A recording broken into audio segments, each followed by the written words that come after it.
बिस्मिल्लाहिर्रहमानिर्रहीम। मोमिनीन किराम, आज हम आपको एक ख़त बता रहे हैं जो अल्लामा मजलिसी से मनकूल है। कहते हैं कि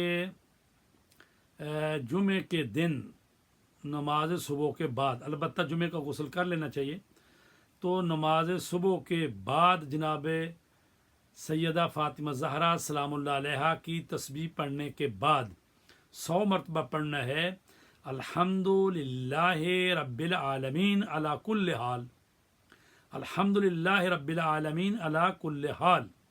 ये 100 मरतबा पढ़ना है। उसके बाद 100 मरतबा दुरूद शरीफ पढ़ना है।